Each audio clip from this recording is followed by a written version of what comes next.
Hello, hello, hello, hello. I hope everyone's doing well this week.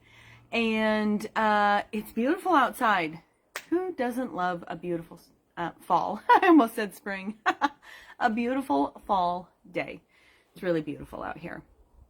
Okay, so today we are going to continue with the Facebook Lives I've been doing every couple of weeks regarding dealing with your narcissist. Aren't they so fun? They're just so much fun. Dealing with your narcissist. And today's topic, which is ironic for me, admittedly, I know that, is be succinct.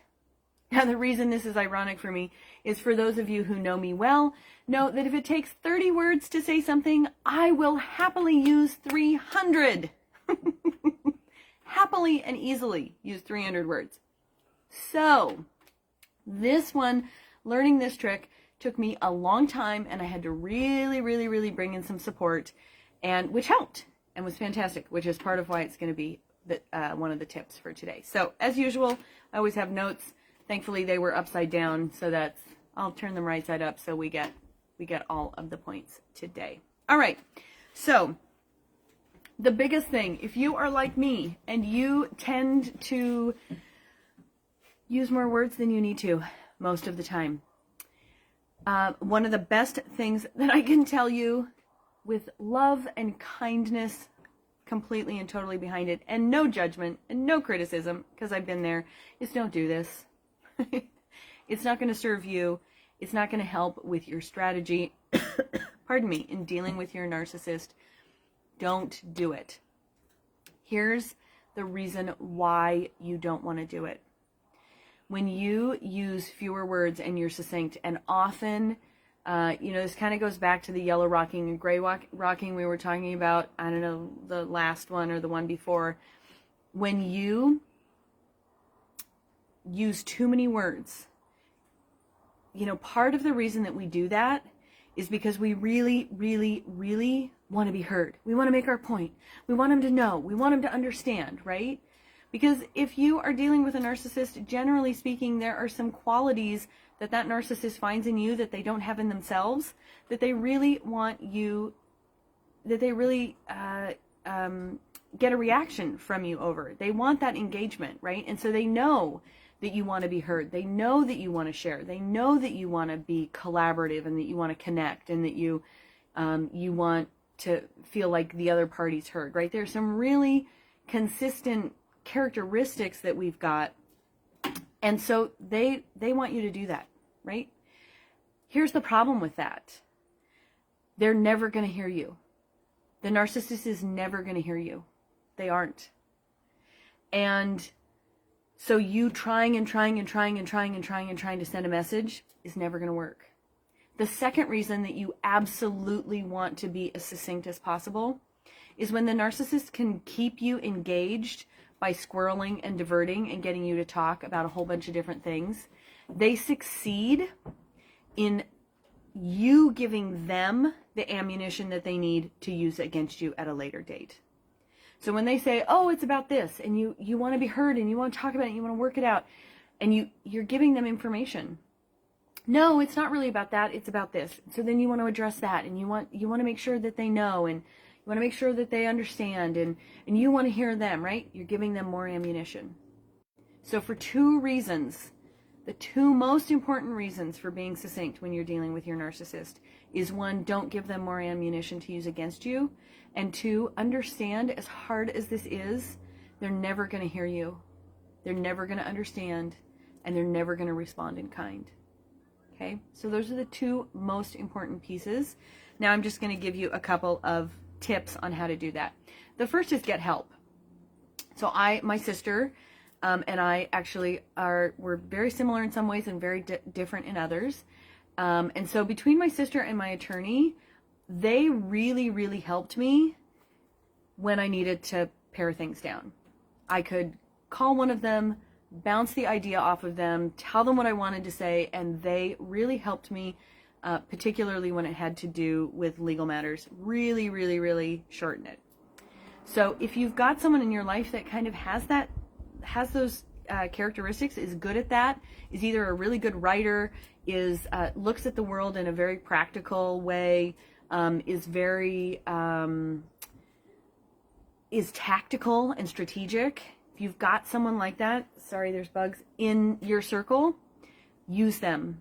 Reach out to them, talk to them, bounce your ideas off of them, and you'll find that your writing gets more succinct, and you're feeding your narcissist less. Now, that comes to the next tip, which is write everything as much as you can. I think we've talked about this before. To protect yourself and to protect others, really, which is to make sure that the narcissist can't triangulate, write as much of your responses down. Because what that does is when a reasonable third party, particularly if you're dealing with a boss or the legal system or custody, you often have other people that are coming in and out of this relationship and this, or the progress of what you're trying to do. And so having it in writing, you have a neutral third party that looks at it later, or someone that's reasonable. And if you keep it short and keep it consistent, then they're going to get it, right? They're going to start to see over time what's happening. So, second tip is to always reply in writing. Now, one of the things that I did to kind of further this tip, I actually had a Word document that I wrote every email response in first. And I could play with it, and I could modify it, and I could shorten it, and I could do the really long paragraph of what I wanted to say, and then I could copy and paste it and modify it, edit it. I could do all the editing I wanted. And I highly recommend, if you have consistent communication with your narcissist, that you have a Word doc or a Google Docs, and you are writing all of your responses in that first. Because what you don't want to do, we've all done this, I've done it myself, we've all done this where we hit the send button by mistake. It's muscle memory, you type it out, you hit send, and you don't want to make that mistake. So having a completely separate document will help avoid that problem. Now, the last thing is that I would highly recommend you sleep on your responses. We talked about this fairly early on about creating space and time between when you are, the bugs out here are crazy, I'm so sorry, when you get something from the narcissist that you need to reply to. Sometimes you can't sleep on it. Sometimes there are responses you need to get back in a reasonable period of time, a couple hours or whatnot. For the vast majority of them, though, you can take time and sleep on it. So write your initial response in your draft document. I literally had it called drafts. So make it super simple so you can find it. It's open and available to you. Write your response and then sleep on it. And whether that's sleeping on it is writing your response at 7 a.m. and then having kind of all day to process and think about it and writing a response that evening, or if that literally is sleeping on it. Now, one of the things you want to do if you're going to sleep on it and create that time and space is you really want to make sure that you're not tired. So if you do have to respond within a day, don't wait until midnight to respond, right? Make sure that you're giving yourself, maybe take a break, do some self-care, get some downtime, whatever you need to do to give yourself a little space and perspective, but don't respond when you're tired. So that's one of the other benefits of sleeping on it, is it really gives you the opportunity to feel rested, to process it, and to feel like you're making the most of the decisions that you have to make in terms of being succinct and keeping it short. So those are my tips in dealing with your narcissist.